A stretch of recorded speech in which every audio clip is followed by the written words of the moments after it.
young women don't know this. Men will talk about how much money they have and not even have no money. All right? If they start spending it on you and offering you money, that's how you know. Because it really doesn't matter what they have if they're not going to give you any. Some of y'all start dating these quote-unquote rich men and never get the dime spent on you.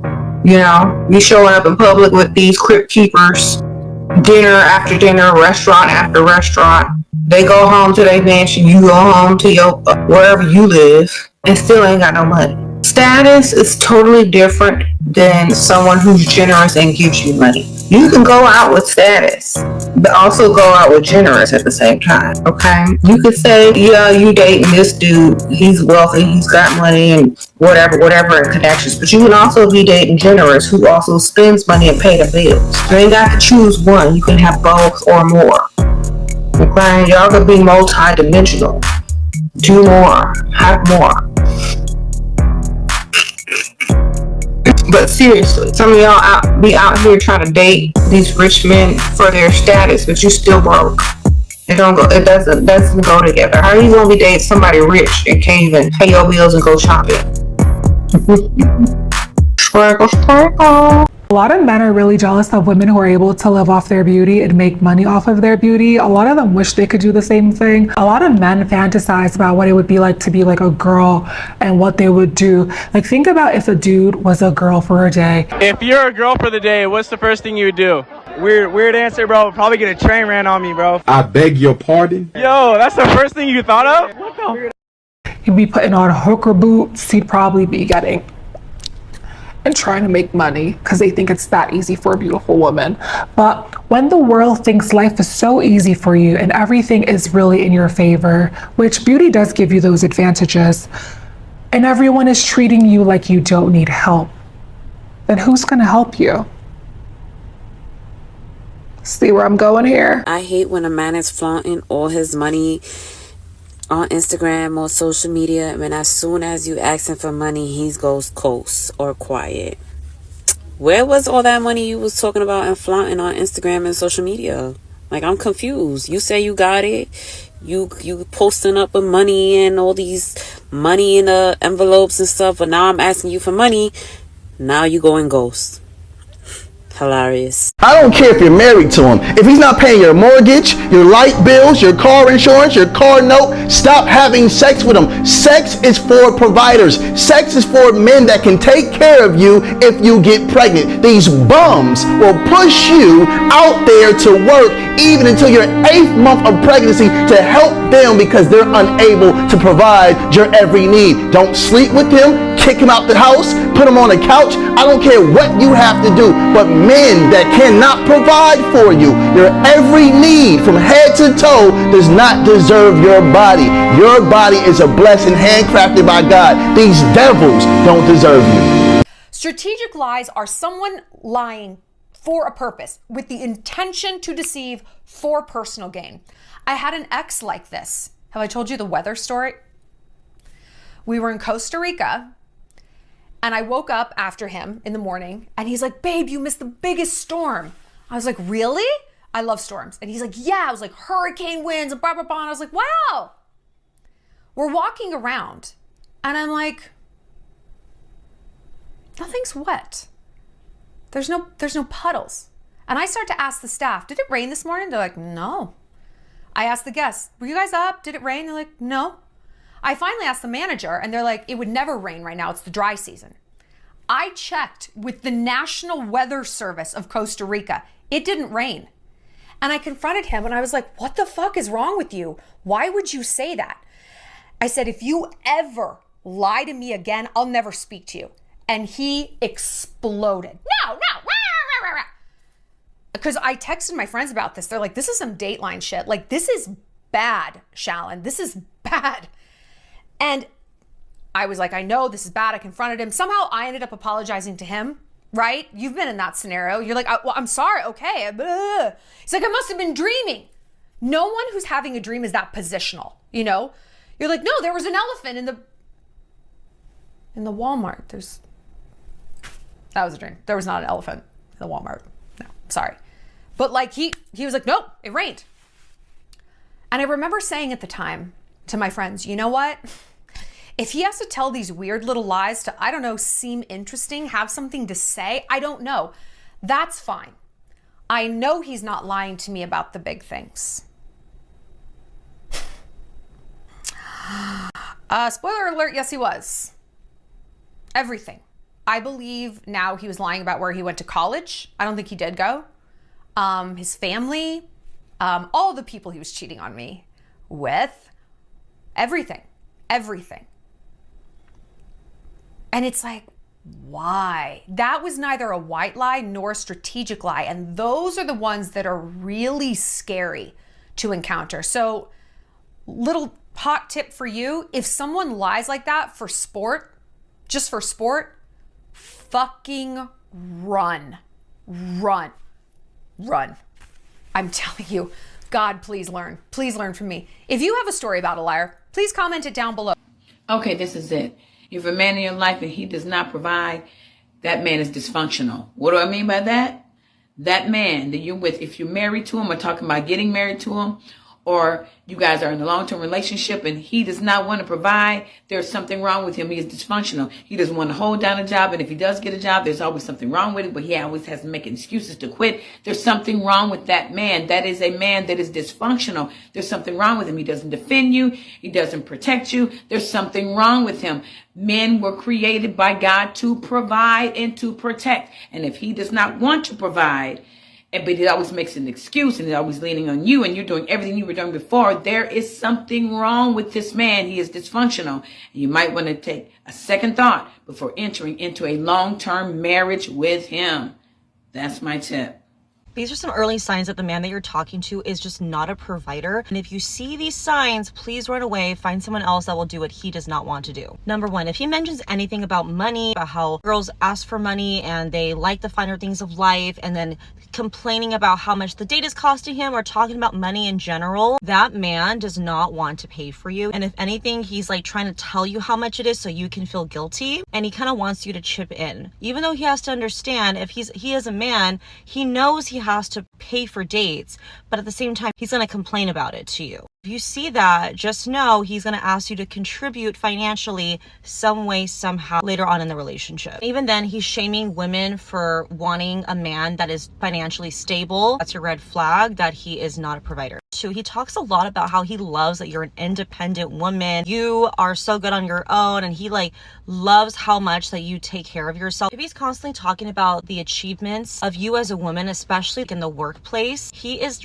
pretty much telling you that he wants really hardworking women. He does not want you to have the soft life eventually. He wants you to work just as much as him, and he's praising you for that. He's probably going to expect you to also work while having children. Most of the time, if a man is praising you about this, is because he has seen his mom and or his sister in his life do everything, work, and also come home and work again. Be careful about that. And number three, this man does not want to solve your problems. If he always expects you to help yourself, he doesn't want to come up with any solutions for you. He's not this natural problem solver, because most men want to solve your problems. They understand it's their role as a man to be a problem solver for you. If he is not stepping up in that role, he is not a provider, okay? Most provider men want to fix the issue. If he's expecting you to just figure out why the pipe is broken at home, or figure out your car has an issue and he doesn't want to help you out with that, he doesn't want to help you and make your life easier, that is not a provider. And you're going to be very frustrated with this type of man. He's going to make your life so much more difficult, almost like having like a child in a sense. Like he's there, he wants the free things, he wants access to you. He doesn't want to actually put in any real work to make you feel safe as a woman. Eventually, you're going to be very frustrated and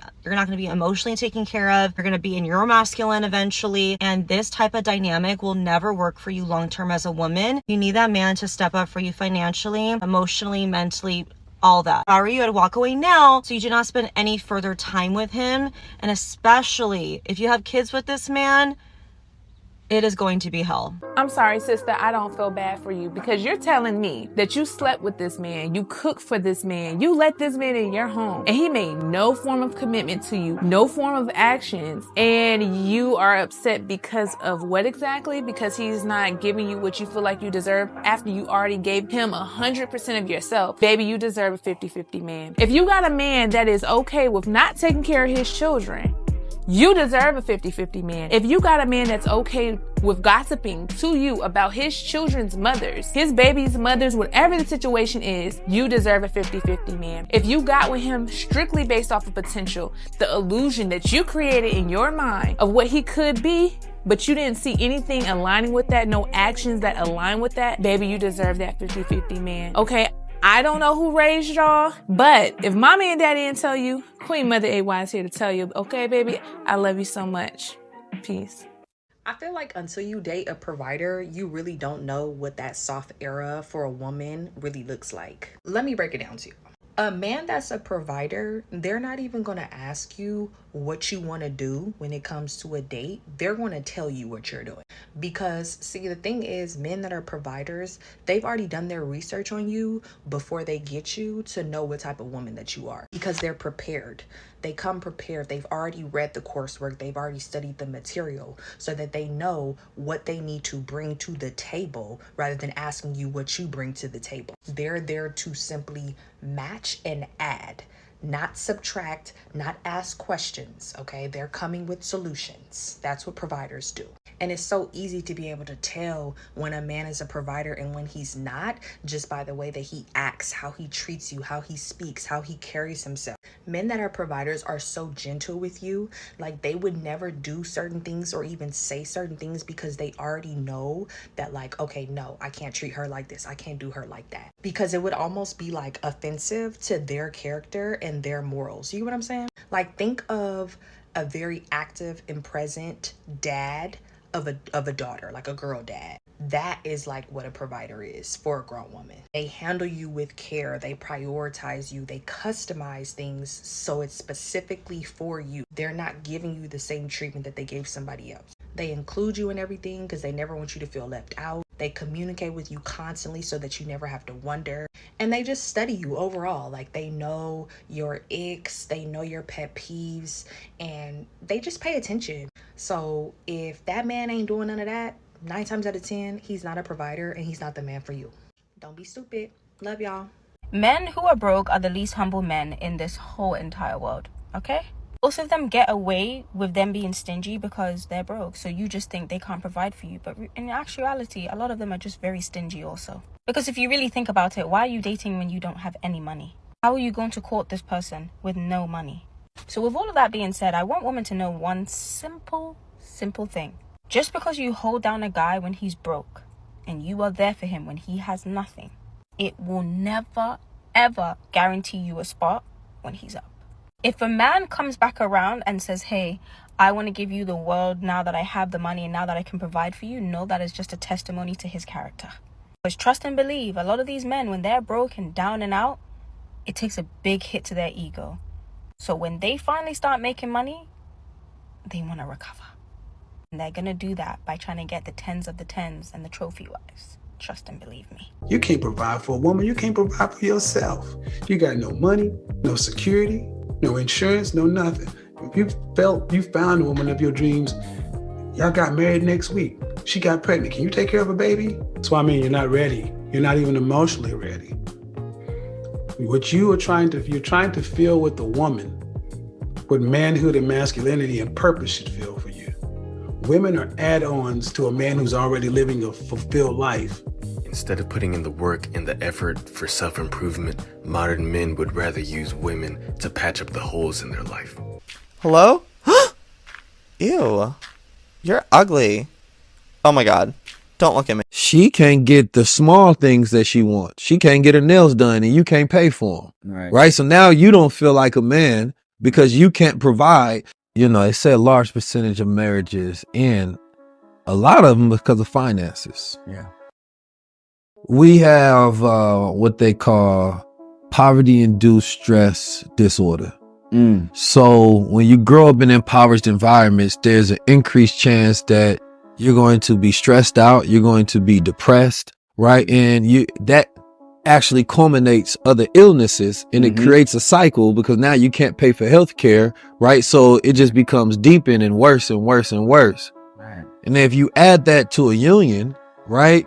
Now you have these problems. Y'all not dealing with being friends, right? She can't get the small things that she wants. She can't get her nails done and you can't pay for them, right? So now you don't feel like a man because you can't provide. So now you start to add all this extra machismo in these other areas, right? To try to make up for that lack of willfulness that you have to do for her and for self. Right. So this is where you find these imbalances, and when you have imbalances, it becomes toxic. She's disrespectful and mean to you because she married you for stability and you are not the man of her dreams. Let me cook for a second. She's disrespectful. She's mean to you. She's not freaky with you. She doesn't appreciate you because she married you for stability. You were the safe option. You do not turn her on mentally, physically. You do not stimulate her in any way. Honestly, her stomach turns at the thought of you touching her, but she knows if she doesn't give it to you every once in the blue moon, maybe you'll get fed up and leave. She's not happy. That's why you're not happy. There's no pleasure there. There's no happiness there. There's no love there. It's just stability there. And she's selfish. She's not going to leave you because she's not foolish. She doesn't want anybody else to have you. She's not going to let anybody else get the man that can pay all of her bills, love all of her children, but she does not want to really be there. So she's playing along to get along. If you are a man right now, when you are paying all of the bills and you got to beg for sex, you got to beg for head, you got to beg for attention, you got to beg for affection, it's a good chance that you are the stability guy. You are not the satisfaction guy. That a black man would accept his woman if she don't have any money, but black women won't accept a black man who doesn't have any. Okay, a woman shouldn't accept any man that doesn't have money because we are receivers by nature. And men are providers. If no one taught you that, I just did. If you want to be a receiver as a black man, the Diddy parties, I'm sorry, they're over, but you missed your chance. Sprinkle, you would go find it somewhere else though if you want to be a receiver. I'm sorry you missed them Diddy parties. You could have been a receiver and been receiving the most. But you are a provider by nature. If you can't get that through your mind, you don't deserve a woman. And I'm telling you right now, you sound like you want to be at the Diddy parties. You sound like you want to be the receiver. Okay? You sound like you want to be the wall socket and you need somebody to plug you. Okay? Of course we don't accept it. It's not acceptable. Get your money up. My husband doesn't want me to work but complains about what he has to pay for. Oh, I see. That's a good one to know. Just say, well, do you want me to work? And then he goes like a catch-22. What, do you want me to work? No, I don't want you to work. Oh, everything is so expensive. Oh, well, what should we do? Should I get a job? No, I don't want you to work. Oh, things are so expensive. And say, well, why do you keep complaining about how expensive they are if you don't want me to work? Do you just want to do you want to do overtime? What? Should we complain and cry about how expensive it all is? Because here's the answer, guys. I can just go ahead and read the future for all of us. It's expensive. And it keeps getting more expensive. Is he taking it out on you now? So he doesn't want you to work. He's providing for you. But if he's providing for you and grumbling about it, is that really providing? Such a martyr. Oh my God. Don't worry, baby, I'll take care of you. And then bitch and gripe the whole way like such a fucking martyr. What kind of life is that? So he's providing for you, but you're supposed to feel scared and bad every day in your own house that he provided for you? Now you feel guilty in your own house? What kind of life is that? That's not the kind of provisioning I'm talking about. If he's going to complain about how much he paid for dinner, and then you go, well, we didn't have to go to dinner. What's that for? It's going to make you feel bad in the car ride home? Is that some sort of new aphrodisiac I haven't heard of before? Cheapness? Is cheapness the new aphrodisiac? I don't think so.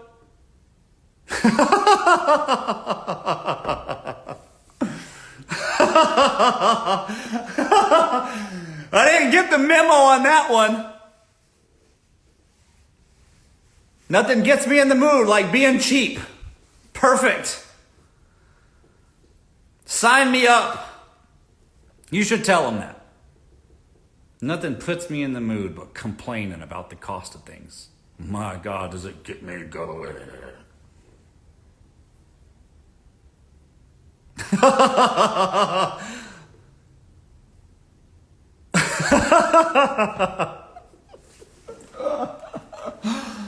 Oh.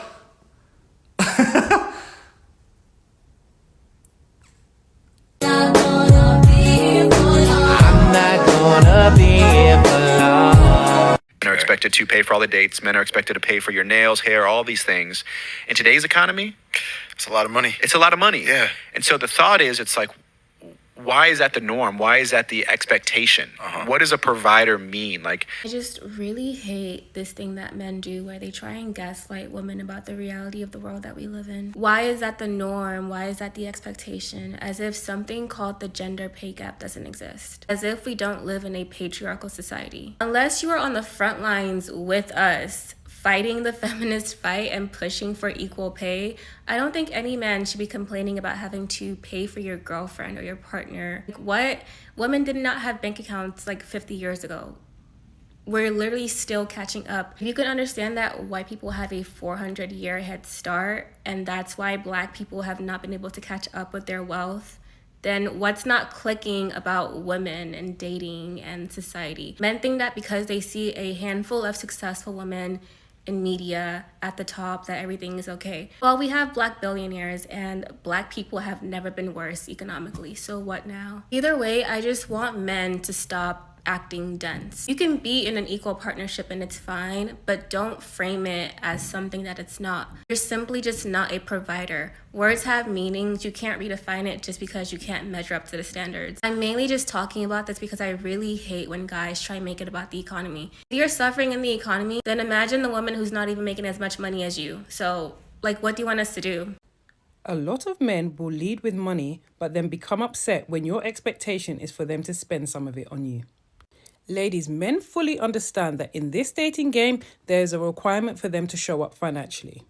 However, a lot of men do not actually have the means to show up how they would like to financially. So what do? They lie, they cheat, they deceive, honey. Men will pretend to have that bag to lure you in, and then have the audacity, the cheek, the unmitigated gall, honey, to get offended when you expect them to spend some of it on you.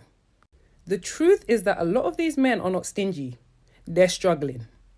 It is literally like applying for a job that you are underqualified for, lying on your CV about your experiences, and then what happens when they start asking you for references? You panic. And a lot of men's panic shows up in accusing women of being gold diggers, accusing women of being broke. And it's like, truly, we need to report these men to trading standards because you are not delivering what you're advertising. And while I agree that women, we do lead a little bit too much with money, that absolutely does not give men the right to pretend to be something they're not. A lot of men are using the illusion of money to get girls that are quite frankly out of their league. And I am here to nominate myself to tell men, if that girl is too expensive for you, leave her alone.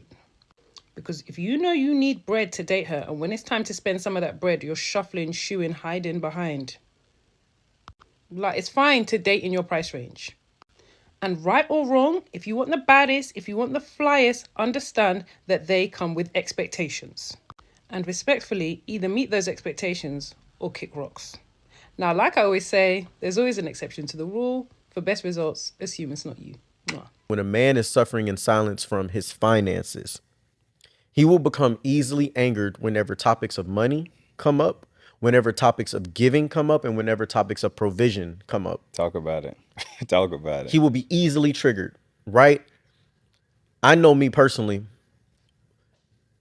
When I'm in a season of where I don't got it, talking about taking care of somebody else, Talking about going on trips somewhere, talking about going on dates pisses me off. Triggers.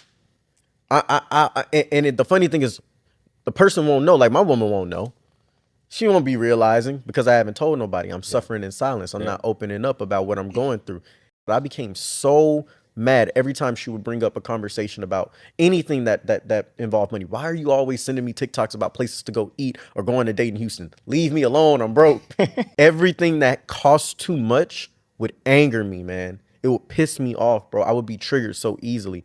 And you see that even in conversations of being a provider. 100%. But we will be so upset about that conversation because we feel less than when it comes up because we know we ain't there yet. A lot of the struggle comes with the fact that you want to be with people who have already become or who are already at a certain place or who demand a certain level of things. And you aren't there yet and you feel less than because you can't meet their needs. Just go be with somebody who appreciates the fact that you're in your becoming season. So, you know, whenever topics of finances come up or money is involved in the conversation, you will get very angered and triggered when you are suffering silently from a lack of finances as a man. Said you got a bag, we asked around, they said you did. But you did a good job at really fucking up my day. And then you said you made steak. Nigga, that was banquet, Salisbury steak. You done fed me a TV dinner? Mashed potatoes cold as fuck in the middle. I ain't got no more patience. What's for dessert, nigga? He done came around the corner with 2 Oreos. Alright, that's it. Where the camera's at? I know I'm getting pranked now. But y'all gotta stay away from the men that got the catfish pockets. Now, a man with catfish pockets is a man that for the first 2 weeks y'all hanging out, he's buying you flowers. He's taking you to lunch. He's taking you to breakfast. He's taking you out to dinner. He's paying for all of this stuff. He's taking you here. He's taking you there. And then you realize after those 3 weeks or something, shit starts slowing down. Then the excuses start pouring in. Oh, I gotta save for this. Oh, I gotta do this for the loan. I gotta pay back my loans. I gotta pay for school. I gotta pay for that. Now all of a sudden the motherfucker got a child now. I gotta pay child support. I gotta do this. I gotta do that. And before you motherfucking know it, the nigga that you first met that was taking you to all these places ain't doing nothing with you but watching movies, using you for your own fucking money, taking you out probably every other fucking 3 weeks, okay? And you sitting here miserable trying to figure out exactly how the fuck you got here. And here you are feeling guilty because you find yourself feeling bad for the man that got nothing but sob stories as to why the motherfucker's broke and a bum. And then you feel weird for even asking for money. See, these motherfuckers be guilt tripping. You know what I mean? These motherfuckers that got a whole laundry list of things as to why they can't give you money, as to why they can't help you out, as to why they can't take you out, as to why they can't do anything but tell you how much they love you, not spend money on you, fuck you, and leave you high and dry with no money in your motherfucking pockets. So those are the catfish men. I recommend every woman on this motherfucking earth to stay away from those catfish, broke ass, sheep ass, bum ass, slew-footed ass niggas, okay? Please. Turn your back to them. They forget that when after they turn about 40 or 45, they're, you know, if their wallets aren't where they're supposed to be, they're deemed losers. Losers. Okay, if you're a 40-plus-year-old man and you still living like you're 25 financially, mentally, goal-wise, lifestyle-wise, nobody's going to want you except for a 20-year-old that is going to dismiss you after 5 years and go find a man with some real money. So you're just going to continuously be used for whatever reason by younger women, and you're not going to be taken seriously until you take yourselves seriously, men, because women want lifestyle, not struggle. They don't want to build with you. They don't want to finish helping you get raised. They don't want to help you struggle. They don't want to shoot with you in the gym. They don't want to ride with you in the hoopty. They don't want to wash dishes with. They don't want to do none of that stuff with you. That's for your day one pick Misha Barber the Builder chick. No one wants to be that anymore. Financial stability could come disguised as manipulation and control, which is exactly why you have to be really careful when it comes to picking a provider man for your life, because some provider men use their ability to provide financially as means of controlling women. One of the worst things that a woman could do is surrender her independence and her autonomy into the hands of another man. And I'm saying that because there's hundreds and thousands of women who are out here looking for the archetype of a provider man. But you have to understand that in some cases, these provider men sell you a dream just to get you exactly where it is that they want you. And so you don't do anything that's beyond what their desires of you are. For example, a man might tell you, stay home, baby. You don't have to work.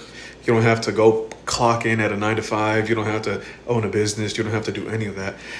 And he'll tell you that with the intention of keeping you at home so he can control you and overlook everything that it is that you're doing. And that sounds nice. No need to clock into a 9 to 5. No need to deal with annoying coworkers. No need to deal with an annoying boss. It sounds like the dream. But when you really think about it, surrendering your independence to somebody else means you're entirely dependent on them now. And that is a huge mistake for one primary reason. If things don't work out, what are you going to do? You have nothing to fall back on. You have no income to fall back on. You have no job to fall back on. You have no business to fall back on. There's nothing to your name that you have when you become entirely dependent on somebody else. God forbid you get cheated on. What are you going to do? Now you're stuck with a cheater. And that's because you surrendered your independence and your autonomy to somebody else, and you've allowed them to take that power from you. That is why it is so important to remain independent, have your own things you can fall back on, because there's no better feeling than to fall back on something that you know is yours if things don't work out. I'll give you an example. One of my exes was with one of those provider men, and she said that he would pay for absolutely everything. The car note, the car insurance, the phone bill, everything. He was funding her entire lifestyle. One day she said that he came up to her and he was like, I want to look through your phone. And she was like, you want to look through my phone? What do you mean? That's my privacy. Who pays for it? I pay for it. So I have the right to look at your phone whenever the hell I want. And there was a huge argument over that. And she said that after that experience, she would never let a man fully provide for her. She would always have her own shit to fall back on. And that's a smart move. Look, I know a lot of you want these provider men because it sounds nice. Maybe some of you are lazy too. But that's beside the point. You have to understand that these provider men do not see you as equals. Because if they're paying for every single thing in the house, they're funding your entire lifestyle, and they're providing for it all, they're going to feel like their say is more important than yours because they're paying for everything. On top of all of that, a lot of provider men feel ownership and entitlement over a woman because they're funding her every aspect by providing financially in every area of her life. They feel like they own you. I know a lot of women want provider men, but wait until you actually experience a provider man who thinks and operates like this. It's going to be a living hell, which is exactly why you have to maintain your independence and never surrender it to anyone's hands. And what after that? Not only are men not providers, they typically withhold things. They're withholders. They always want to be known as the opposite of whatever they are because it comes from a deep place of insecurity and projection. But when you objectively look at their actions and you look at what they're actually quote unquote bringing to the table, aka providing, at best, it is usually a mediocre salary. As a woman, typically when you get married, you get nothing more other than that because the man will withhold it from you for the rest of your life. At best, it will be used as bait on a string to keep you moving in whatever direction he wants to keep you moving. But most men withhold so many things from women, including expression of love. How many women do you know where it's like a big deal?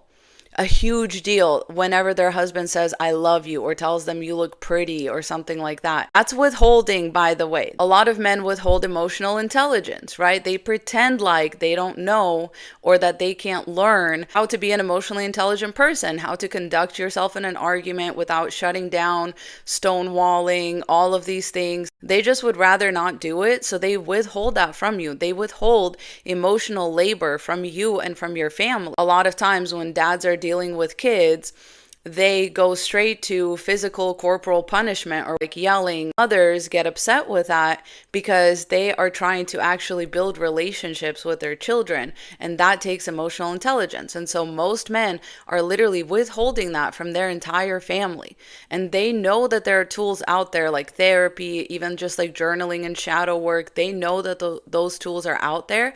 They just will not use them because they are withholding that from you because it doesn't win them any patriarchy points. Not to mention the physical labor that they withhold, which you would think would be one of the very few things that they bring into relationships, but it turns out men withhold physical labor as well. So not only are the chores that men claim to provide to women less frequent and frankly less demanding, women oftentimes also have to nag their husbands into doing those chores, like mowing the lawn or like fixing something, changing the oil in somebody's car. They say that that they do these things, and they love to threaten women with, who's going to change your car oil? Well, who's going to do this? It's like, not you. Especially, a couple years into marriage, like they just let their foot off the gas. They're withholding that physical labor from you. Why? Because they can. And when they're not withholding something from you, they're weaponizing it, right? We've heard all of these terms: weaponize incompetence, weaponize emotional intelligence, weaponize therapy speak. When they're not withholding something from you, they will find a way to weaponize it against you and make your life worse in a way that you can't quite complain about. Women have had to coin terms like weaponized blank to explain the type of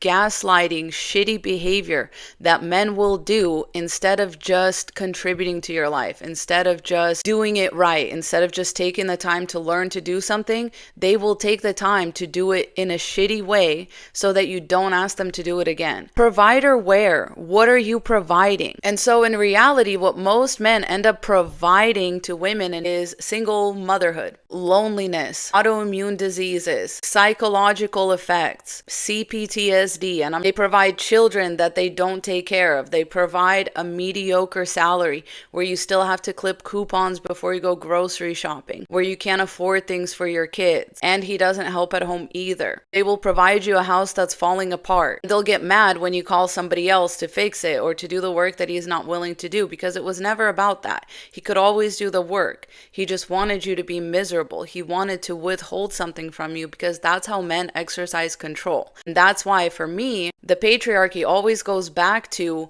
hoarding resources. Men had to figure out a way to withhold something big enough from women to force women into relationships where they could further withhold from them and just take advantage of them and just extract from them. Because, so many times women will be like, oh, I broke up with my boyfriend, or I divorced my husband, and next thing you know, he's out here on Instagram posting his new girl, doing all of these things for her that he never did for me. And it's like, yeah, babe, that's because he withheld it from you. No, let's not blame it on, well, she was his dream girl and you weren't. It doesn't matter. They use this tactically. They weaponize this. Like I said, when they're not withholding, they're weaponizing. They're really just weaponizing their new woman against you. That's all that is. Using things that they have withheld from you in the past. When you really think about it, the provision is like a maybe 1 to 5% of what they do. The rest of how a man is going to treat you is going to be by withholding things from you. Skills he could have learned, things he could have said, love he could have shown, understanding that he could have learned to have, education, like educating himself on things. Most men, when they marry a woman, they don't expect forward progress after that on their part. They don't expect growth and change or any of that on their part. That's another thing that they withhold from you. They withhold their own growth and then blame you for it by saying, you knew I was like that when you married me. When really the point of life is to learn and grow. And that's something that they're not willing to do. And they do that shit at your expense, ladies. Please stay safe out there. I love you so much. Godspeed.